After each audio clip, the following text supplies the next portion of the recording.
রাস্তাঘাটে আজকাল এত বেশি ট্রাফিক হচ্ছে, আমার বিরক্ত লেগে যাচ্ছে স্কুটি চালিয়ে চালিয়ে যাওয়া আসা করতে। ফ্রেঞ্চ টোস্ট যেটা আমরা ছোটবেলায় খেতাম, ডিমের মধ্যে পেঁয়াজ টিয়াজ লঙ্কা টঙ্কা দিয়ে ওরকম ভাবে। ভাগ্যিস আজকে দুজনেই বাড়িতে চলে এসেছি, তারপরে বৃষ্টিটা শুরু হয়েছে। রিনি আসার আগেই আমি প্ল্যান করেছিলাম যে আজকে টোস্ট বানাবো, একটু কফি বানাবো, আর সেটা দিয়ে সুন্দর বারান্দায় বসে বসে খাবো। কিন্তু বন্ধ করো এখন ল্যাপটপ। না, দিস ইজ মি টাইম।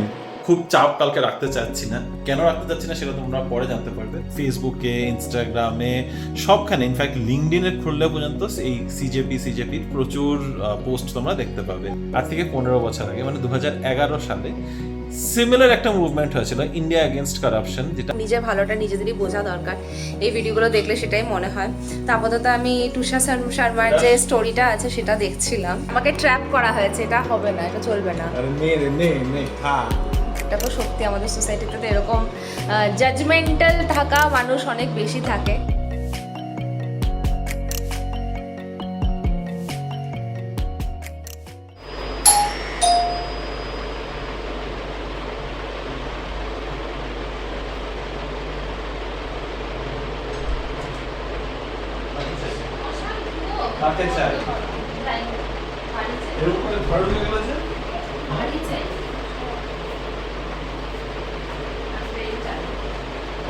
তোমার তো আমার আগে আসার কথা ছিল। তোমার তো আমার আগে আসার কথা ছিল। Good evening baby family, welcome back to the channel. আশা করছি তোমরা সবাই খুব ভালো আছো, আমরাও ভালোই আছি। আজ বৃহস্পতিবার, এখন বাজে বিকেল কটা বাজে, 7টা বাজে। তো বাড়িতে ঢুকেছি আমি অনেকক্ষণ আগেই, মোটামুটি 8 ঘন্টা আগে, 6:30 নাগাদ আমি বাড়ি ঢুকেছি। আর রিনি জাস্ট ঢুকলো, তোমরা দেখলেই। আজকে যদিও কথা ছিল যে রিনি আমার আগে ঢুকবে, আর ওর নাকি 5টার সময় বেরোনোর কথা। তারপরে কি হলো জানি না। আমি 5টার সময় বেরিয়ে আমার বাড়িতে ঢুকতে ঢুকতে 6:30 বেজে গেছে। রাস্তাঘাটে আজকাল এত বেশি ট্রাফিক হচ্ছে, আমার বিরক্ত লেগে যাচ্ছে স্কুটি চালিয়ে চালিয়ে যাওয়া আসা করতে। সকালবেলাটা তাও একটু বোঝা যায়, কারণ এখন আবার স্কুল সব খুলে গেছে, স্কুল কলেজ যখন খুলে গেছে তো ট্রাফিকটা হওয়াটা স্বাভাবিক। জুনের ফার্স্ট মানডে থেকেই স্কুল খুলেছে। কিন্তু বিকেল বেলাটাতে কিসের ট্রাফিক থাকছে আমি এটা বুঝতেই পারছি না। কালকে দুপুরবেলা যখন বাড়িতে ফিরেছি তখনও আমার প্রায় 1 ঘন্টার উপরে বেশি সময় লেগেছে। দিস ইজ টু মাচ হয়ে যাচ্ছে আর কি। যাই হোক, রিনি এসে তো বললো আমার মাথা ব্যথা করছে, কিছু একটা খেতে লাগে। তো খাওয়ার জন্য আমারও অ্যাকচুয়ালি খিদা পেয়েছে। আর আজকে সকালবেলা রিনি ব্রেড আনিয়েছে, এবার ব্রেডটাকে ইউজ করতে হবে। তো ভাবলাম ব্রেড টোস্টই করে ফেলি। তো টোস্ট করবো, সাথে ওই ডিমের মধ্যে চুবিয়ে চুবিয়ে যে টোস্ট করেন, not French toast like we know it. French toast যেটা আমরা ছোটবেলায় খেতাম, ডিমের মধ্যে পেঁয়াজ টিয়াজ লঙ্কা টঙ্কা দিয়ে ওরকম ভাবে একটা। তো চলো ঝটপট করে রেডি করে নিই। তোমাদের সাথে কথা বলতে বলতেই বাইরে বৃষ্টি পড়ার আওয়াজ পাচ্ছি, একদম জোরে বৃষ্টি শুরু হয়ে গেছে। চলো একটু যাই বাইরের দিকেই। এই ঠান্ডা হাওয়াটা তো সত্যি কি ভালো। ভাগ্যিস আজকে দুজনেই বাড়িতে চলে এসেছি, তারপরে বৃষ্টিটা শুরু হয়েছে। রিনি অনেকক্ষণ ধরেই অ্যাকচুয়ালিতে ক্যাব বা রাইড পাওয়ার চেষ্টা করছিল। তারপরে আমাকে ফোন করলো, তা আমি এখান থেকে বসে বসে রাইড বুক করে দিলাম। তারপর চলে এসে আবারও বলছি ভাগ্যিস আমরা দুজনেই বাড়িতে চলে এসেছি। এখন বৃষ্টিটা শুরু তো হয়েছে, কতক্ষণ থাকবে ঠিক বুঝতে পারছি না। যদিও তোমরা আই থিঙ্ক বুঝতে পারবে না, ক্যামেরার মধ্যে খুব একটা বোঝা যাচ্ছে না। এই জায়গাগুলোতে আলোর জায়গাটা যদি দেখো তাহলে একটু বোঝা যাবে যে হ্যাঁ জলের সেটা পড়ছে। বারান্দায় দাঁড়িয়ে থাকলে তো আর হবে না, খিদা পেয়েছে।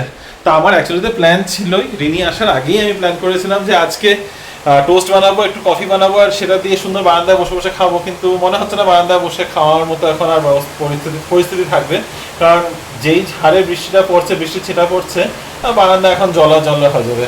তো ঠিক আছে, আমি ঝটপট করে এদিকটা বানিয়ে নিই, তারপরে হলরুমে বসেই আমাদের মুভি দেখতে দেখতে খাওয়া হবে আর কি। 20 মিনিটের মধ্যে আমার ঝটপট করে ইভিনিং স্ন্যাক্স রেডি, সাথে কফি, আর এখানে আছে হলো চিজ টোস্ট। নাও, তুমি আবার ল্যাপটপ নিয়ে খুলে বসেছ? কত কাজ করবে রে, এত তো দেরি করে আসলে। বন্ধ করো এখন ল্যাপটপ। না, দিস ইজ মি টাইম। আমি আনছি, আমারটা আমি আনবো, আমার রেডি করাও আছে। তোমার না খিদা পেয়েছিল, খাও আগে। ঘড়িতে সময় দেখো, বাজে 8:40 অলমোস্ট। আর আমার সব রান্না রাতের জন্য ডান। এখানে ভাত হয়ে গেছে, এখানে রয়েছে লাউয়ের তরকারি, এই যে লাউ করেছি মুগ ডাল দিয়ে। আর এখানে চিংড়ি মাছ একটুখানি ছিল, এই কয়েকটা চিংড়ি মাছ একটু কষা কষা করে একটা কিছু বানিয়ে রেখে দিয়েছি। তার সাথে ডাল সেদ্ধ হয়ে গেছে। পুরো রান্না 1 ঘন্টার মধ্যে শেষ।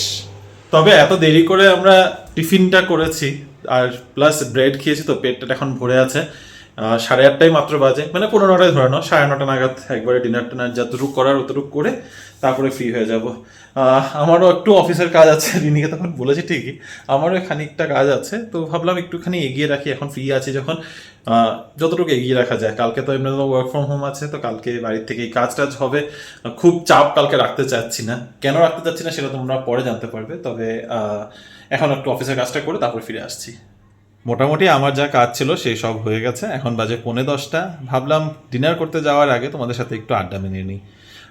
একটা জিনিস নিয়ে, যেটা নিয়ে তোমাদের সাথে অনেক দিন ধরে কথা বলবো ভাবছি, কিন্তু আর মাথায় থাকে না, এত কিছুর মাঝখানে নিজেদেরই মাথার মধ্যে আর মানে চলে না আর। যাই হোক, তোমরা অনেকে হয়তো শুনেছো সিজিপি, যেটা আজকাল একদম হট টপিক হয়েছে, মানে ককরোচ জনতা পার্টি। এটা নিয়ে হয়তো অনেক ফেসবুকে, ইনস্টাগ্রামে, সবখানে, ইনফ্যাক্ট লিঙ্কডিনের খুললে পর্যন্ত এই সিজেপির প্রচুর পোস্ট তোমরা দেখতে পাবে। তো ককরোচ জনতা পার্টি এটা কি আসলে? এটা হলো বিজেপিকে মক করার জন্য একটা পার্টি বানানো হয়েছে বাই অভিজিৎ দীপকে, যে এখন ইউএসএ থাকে, আই থিঙ্ক বস্টনে থাকে। এনিওয়ে, তো ওইটাতে পরে আসছি, কে বানিয়েছে, কি বানিয়েছে, কেন বানিয়েছে, ওটাতে আসি। সিজিআই মানে chief justice of India Surya Kant একটা স্টেটমেন্টে বলেছিল যে আনএমপ্লয়েড যারা রয়েছে তারা হলো ককরোচেসের মতো বা প্যারাসাইটসের মতো সোসাইটিতে। রিনি, হ্যাঁ সরি একটা অ্যামাজন থেকে ডেলিভারির জন্য রিকোয়েস্ট আসছিল। হ্যাঁ, তো যেটা বলছিলাম, তো chief justice of India Surya Kant একটা কেসের মানে কেস চলাকালীন তখন একটা কমেন্ট পাস করেছিল যে আনএমপ্লয়েড ইউথরা হলো ককরোচেস আর প্যারাসাইটসের মতো সোসাইটিতে, যেটা মিনিংটা একটু অন্যরকম ছিল, কিন্তু এটাকে অবভিয়াসলি এইভাবে ট্রান্সলেট করে নেওয়া হয়েছে। অ্যান্ড যখন উনি বলেছেন তখন এটাই মনে হয়েছে অ্যাকচুয়ালি, তো টু বি ভেরি অনেস্ট। তো ওখান থেকে এই অভিজিৎ দেবকে, who was associated with Aam Aadmi Party at a time, এক সময় 2020 থেকে 2023 অব্দি আই থিঙ্ক আম আদমি পার্টির সোশ্যাল মিডিয়া হ্যান্ডেল করতো সে। তো সে এখন ইউএসএ আছে এমবিএ করার জন্য, নাকি মাস্টার্স কিছু একটা করছে। তো ওখান থেকে ওই ককরোচ জনতা পার্টি একটা স্যাটারিক্যাল পার্টি একটা লঞ্চ করে, অ্যান্ড উইদিন আই থিঙ্ক 4 ঘন্টার মধ্যে অলমোস্ট 50,000 সাইন আপস হয়ে যায়। তো এই ককরোচ জনতা পার্টি যদি তোমাদের জয়েন করতে ইচ্ছা থাকে, তাহলে ওটার জন্য 4টে কন্ডিশনস তোমাদের ফুলফিল করতে হবে। First, you have to be unemployed, obviously, মানে বেকার হতে হবে। সেকেন্ড হলো আলস হতে হবে, you have to be lazy. থার্ড হলো ক্রনিক্যালি অনলাইন থাকতে হবে, মানে অ্যাটলিস্ট দিনের মধ্যে 11 থেকে 12 ঘন্টা তোমরা এই অনলাইনের মধ্যে সময় কাটাচ্ছ, মানে যেহেতু কিছু করার নেই, বেকার। আর ফোর্থ আই থিঙ্ক ফোর্থটা কি ছিল, ও হ্যাঁ, র্যান্টিং করতে জানতে হবে, মানে একদম শার্প পয়েন্টে ক্রিটিসিজম, আর just go online and rant about things, যেরকম আমি এখন তোমাদের সামনে করছি। আমি কেন হঠাৎ করে সিজেপির কথা বললাম? আমার এই পুরো ব্যাপারটাই, যে পুরো মুভমেন্টটা একটা ইউথকে একসাথে এক জায়গায় একটা প্ল্যাটফর্ম বানিয়ে দেওয়া, বলছে যে it's not politically motivated, but obviously there is a political angle to it, let's just accept this, কারণ এটা বিজেপিকেই টার্গেট করে বানানো হয়েছে। I don't have any problem with that. There should be an opposite side of, যে rule করছে তার একটা স্ট্রং অপোজিশন হওয়া দরকার, আর ইউথের ভয়েস থাকা খুবই দরকার। কিন্তু I can see where things are heading to, মানে আমার মনে হয় বেসিক কেন এই জিনিসটা, why I am not supporting this, আমি বলছি। আজ থেকে 15 বছর আগে, মানে 2011 সালে সিমিলার একটা মুভমেন্ট হয়েছিল, ইন্ডিয়া এগেনস্ট কারাপশন, যেটা আন্না হাজারে লিড করেছিল। তখন আমি জাস্ট কলেজ থেকে সদ্য পাস আউট করেছি, মানে ফাইনাল ইয়ার জাস্ট শেষ হয়েছে। তারপরে ইন্ডিয়া এগেনস্ট কারাপশন প্রচুর একদম পিকে ছিল তখন। আমি ইলেকট্রনিক সিটি থেকে সিলবোর্ড পর্যন্ত গেছি, ওখানের মধ্যে বসে রাত 10টা 10:30 পর্যন্ত ওখানের মধ্যে ধর্না চলেছে, আমি ওখানে দাঁড়িয়ে রয়েছি, মানে I was A part of that movement. তখন ভেবেছিলাম বা কত কিছু চেঞ্জ হয়ে যাবে, একদম একদম গরম রক্ত, একদম ইয়াং মানুষ, একদম সব চেঞ্জ হয়ে যাবে, সব চেঞ্জ করে দেবো আমরা। তারপরে ওই মুভমেন্টের থেকে জন্মেছিল আম আদমি পার্টি।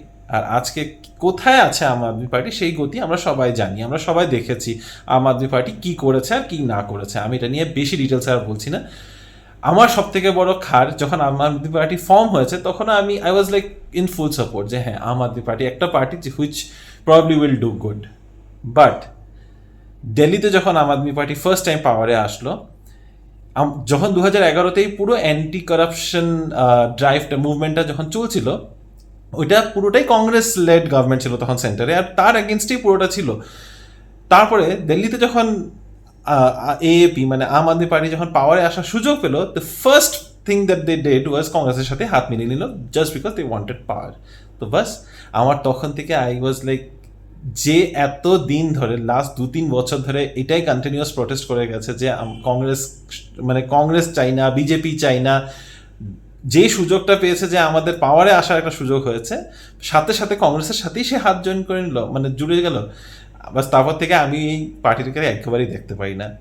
অ্যান্ড আমার যা মনে হয় সিজেপিও সিমিলার ডিরেকশনে যাচ্ছে। জানি না বিজেপির সাথে হাত জয়েন করবে কিনা, বাট আমার মনে হচ্ছে যে যেরকম তৃণমূলের মেম্বার্সরা সাপোর্ট করছে, আপের মেম্বার্সরা সাপোর্ট করছে, so more or less it is a politically driven movement হতে চলেছে। এই কথাটা আজকে এই কারণে বলছি, কারণ ককরোচ জনতা পার্টি সিজেপির ফার্স্ট প্রোটেস্ট হতে চলেছে জুনের 6 তারিখ যন্তর মন্তরে। আর ওটার জন্য এখানে ইন্ডিয়াতে তারা 3টে স্পোক্স পার্সন সিলেক্ট করেছে। কে ওটা তোমরা দেখে নিও, আমি এখানে পারলে একটা ফটো যদি পারি সেটা দিয়ে দেবো। তো ব্যাপারটা হচ্ছে যে 6 তারিখে যন্তর মন্তরে নিউ দিল্লিতে প্রোটেস্ট রয়েছে, আর তার জন্য অবভিয়াসলি পুলিশ পারমিশন চাই। এবার সুপ্রিম কোর্টও একটা নির্দেশে বলেছে যে এরকম প্রোটেস্ট করার জন্য পুলিশ থেকে অ্যাটলিস্ট 7 দিন আগে পারমিশন নেওয়া উচিত। তাদেরকে সেম কোশ্চেনটাই বলা হচ্ছে যে তোমরা কেন নিচ্ছ না। ওদের প্ল্যান হচ্ছে অভিজিৎ দীপকে, যে ফাউন্ডার এই পার্টির বা এই মুভমেন্টের, সে 6 তারিখে ইউএস থেকে ইন্ডিয়াতে ল্যান্ড করছে সকাল 8টা নাগাদ। আর তারপরে তারা যাবে পুলিশ স্টেশনে, পার্লামেন্টের কাছে পুলিশ স্টেশনে যাবে, সেখান থেকে পারমিশন নেবে, যেখানে অলরেডি ডিরেকশন দেওয়া আছে যে 7 দিন আগে পারমিশন নিতে হয়। So why wait? এখন তাদের কাছে সময় ছিল, এই অ্যানাউন্সমেন্টটা হয়েছে অ্যাটলিস্ট 1 সপ্তাহ, প্রায় 10 দিন আগে এই অ্যানাউন্সমেন্টটা হয়েছে যে এরকম একটা প্রোটেস্ট হবে। চলো মেনে নিলাম যদি 10 দিন আগে নাও হয়, 3 দিন আগে, তো 3 দিন আগে কেন অ্যাপ্লাই করছে না? Why last minute? কারণ লাস্ট মিনিটে যাবে, তারপরে পুলিশ হয়তো বলবে যে হ্যাঁ এখানে পারমিশন দেওয়া যাবে না, আর তারপরে এটাকে একটা ইস্যু বানানো হবে। This is where my problem is, I can see how এই ন্যারেটিভগুলোকে কীভাবে ফর্ম করা হয়। Again I am not in support of any political party, আমি কোনো পলিটিক্যাল পার্টিকে ওরকমভাবে সাপোর্ট করি না, বাট এই যে এই সিজেপি ফর্ম হচ্ছে, this seems to be going in the same direction, যেখানে আম আদমি পার্টি যেভাবে একটা বেসিক্যালি সবাইকে এক্সাইটেড করবে, তারপরে নিজেই একটা ফুস হয়ে পড়ে থাকবে। তো এটা জাস্ট জানালাম। তোমরা কারা কারা সিজেপিতে জয়েন করেছো প্লিজ জানিও, I would be very interested to know. আমার এটার মধ্যে কোনো ইন্টারেস্ট নেই। আম আদমি পার্টি যখন হয়েছিল আমি খুব অ্যাক্টিভলি আই ওয়াজ ইনফ্যাক্ট আমি ওদের পেজ ফলো করতাম, ওদের প্রতিটা জিনিস ফলো করতাম। তারপরে যখন আমাদের পার্টি দিল্লিতে কংগ্রেসের সাথে জোট বেঁধে সরকার বানিয়েছিল, তারপর থেকে I have moved away. Finally একটু রেস্ট নিয়ে উঠলাম, বাজে হলো 10:30, অনেকটা লেট হয়ে গেছে। এত লেট করে তো এখন আর ডিনার খাই না, কিন্তু আজকে লেট হয়েই গেল। তবে ইভিনিং স্ন্যাক্সটা তো এত ভালো ছিল, বেশ হেভি, আর পেটটাও ভরে গেছে, তাই আমার একটু ঘুমও পেয়ে গেছিলো। তো একটুখানি রেস্ট নিয়েছি, ঘুমটা ঠিক হয়নি। আর বসে বসে এখন আমি রং দেখছিলাম। ইউটিউবে একটা চ্যানেল আছে যেখানে লেটেস্ট যত এই ক্রিমিনাল ইনসিডেন্টগুলো হয় সেগুলোর একটা প্রপার জাস্টিফিকেশন, পুরো প্রসেসটা দেখায় কী কী হয়। ইটস লাইক আর ইনফরমেশন। আমাদের সবারই খুব সেফ থাকা দরকার এবং নিজের ভালোটা নিজেদেরই বোঝা দরকার। এই ভিডিওগুলো দেখলে সেটাই মনে হয়। তো আপাতত আমি টুষা শর্মার যে স্টোরিটা আছে সেটা দেখছিলাম, দেখে কষ্ট হচ্ছিল। চ্যানেলটার কথা আমি বলছি কারণ চ্যানেলটা আমি খুঁজে বের করেছিলাম, অ্যাকচুয়ালি খুঁজে বের করিনি, আমার সামনে এসেছিল। আর আমার এগুলো দেখতে খুব ইন্টারেস্টিং লাগে, কারণ রং চ্যানেলের মধ্যে ওরা পুরো কেসের ইটস লাইক এ ডকুমেন্টারি স্টাইলে ওরা পুরো ইনভেস্টিগেশনটা করে, তারপরে ওটা প্রেজেন্ট করে, আর শেষে হিউম্যান সাইকোলজি নিয়ে অনেকটা বক্তব্য দেয়। সেটা আমার দেখতে খুব ভালো লাগে। এই ধরনের শোগুলো হতো না যখন আমরা ছোট থাকতাম, আমি দেখতাম না। আমাদের এখানে টিএমসি তখন আসতো না আমার, এখন জানি না হয় কিনা, বাট সত্যি খুব ভালো। হ্যাঁ চ্যানেলটা ভালো, বাট চ্যানেলে যে জিনিসগুলো দেখায় সেগুলো মোটেই ভালো নয়। আর এবং ওখান থেকে দেখে মনে হয় যে মানুষের ইনসিডেন্টসগুলো ভালো নয়, চ্যানেলের জিনিসটা ভালো দেখায়, ইনসিডেন্টসগুলো ভালো না। আর ওগুলো তো বিভিন্ন জায়গায় বিভিন্ন রকমের সোশ্যাল মিডিয়াতে আজকাল অনেক বেশি জিনিসগুলো ছড়াছড়ি, অনেক সময় ভুল ইনফরমেশন, রাইট ইনফরমেশন অনেক কিছু অ্যাভেলেবেল থাকে, বাট এখানে দেখলে তোমরা রাইট ইনফরমেশনটাই পাবে, সেটা এক জিনিস। সেকেন্ডলি এটা দেখে মনে হয় যে মানুষরা কতটা ডেঞ্জারাস, মানুষরা মানুষদের জন্যই কতটা ডেঞ্জারাস, তাই না? যাই হোক, এগুলো দিয়ে এখন খুব ডিস্টার্ব লাগছে। এখন খাবো, খিদে পেয়ে গেছে, রান্না আছে পুরোটাই নিমো করেছি, ইভেন আজকে আমি সার্ভ করতেও আসিনি, ওকে পাঠিয়ে দিয়েছি যে সার্ভ করো, এবার খাবো। ডিনার করতে করতে একটা মুভি চালিয়ে বসেছিলাম, মা বেহেন। সেটা মাধুরী দীক্ষিতের একটা নতুন মুভি, যেটা নেটফ্লিক্সে এসেছে, আজকেই এসেছে। ভাবছিলাম দেখবো না, একটু করে দেখতে দেখতে একটুখানি ইন্টারেস্ট হয়েও গেছে, তাই না? রিমোর অতটা লাগছে না, আমি দেখছিও না অ্যাকচুয়ালিতে। এখন আপাতত সেই আবার আইসক্রিমটা Noise. নিয়ে বসেছি, আমাকে দেবে না? খেয়ে নিও। এটা হচ্ছে বাহানা, আমাকে বললো ভিডিও করো, আমার হাতে ক্যামেরাটা ধরে দিয়েছে, এবার আমি আর খেতে পারবো না, দিয়ে নিজে চকচক করে খেয়ে যাচ্ছে। এটাই হচ্ছে, আমি বুঝতে পারছি আমাকে ট্র্যাপ করা হয়েছে, এটা হবে না, এটা চলবে না। আরে নে রে নে নে খা নে। মুভিটা কিন্তু বেশ ভালোই লাগছে। মুভিটা বলতে পারো একটা এরকম সিচুয়েশনের উপরে যে সিঙ্গেল লেডিসরা একা থাকলে কি কি হতে পারে তাদের সাথে, ওরমভাবে কিছু না, বাট সোসাইটির অনেক কিছু প্রেশার থাকে এবং সেটা নিয়ে মুভিটা, যেটার জন্য দেখে ভালোও লাগছে। বাট হ্যাঁ, এটা তো সত্যি, আমাদের সোসাইটিতে তো এরকম জাজমেন্টাল থাকা মানুষ অনেক বেশি থাকে, যারা না জেনেই প্রচুর জাজমেন্ট পাস করে। এই মুভিটা পুরোটাই সেটার উপরে। বাই দ্য ওয়ে, আগের দিনের ব্লগটাতে আমি আমার কিছু স্পেশাল শাড়ি তোমাদের সাথে শেয়ার করেছিলাম এবং তোমরা সবাই ভীষণ পছন্দ করেছো ভিডিওটা, এত সুন্দর সুন্দর কমেন্ট করেছো, থ্যাংক ইউ সো মাচ। তোমাদের সকলকে অনেক থ্যাঙ্কস জানাচ্ছি। তোমাদের যে ভিডিওটা ভালো লেগেছে জেনে আমার ভালো লেগেছে, প্লাস আমার শাড়িগুলো যে তোমাদের ভালো লেগেছে সেটার জন্য অনেক থ্যাংক ইউ। এরকম যদি অন্য কোনো ভিডিও দেখতে চাও প্লিজ কমেন্ট করো। হ্যাঁ, আমি চেষ্টা করবো আরও এরকম ভিডিও বানাতে। অফকোর্স এসব জিনিস দেখতেও সবার ভালো লাগে আর তোমাদেরকে দেখাতেও কিন্তু আমার ভীষণ ভালো লাগে। চেষ্টা করবো আবার কিছুদিন বাদে এরকম আরেকটা কোনো ভিডিও বানাতে, যেটা হয়তো তোমাদের খুব ভালো লাগবে। আর তোমরা যদি এরকম অন্য কোনো ভিডিও দেখতে চাও অবশ্যই কমেন্ট করো। তার থেকেও বেশি ভালো লাগবে যদি তুমি বুটিকের মধ্যে এরকম শাড়ি আনো, একজন কমেন্ট করেছে। হ্যাঁ, ওটা দেখো পেয়ে যাবে।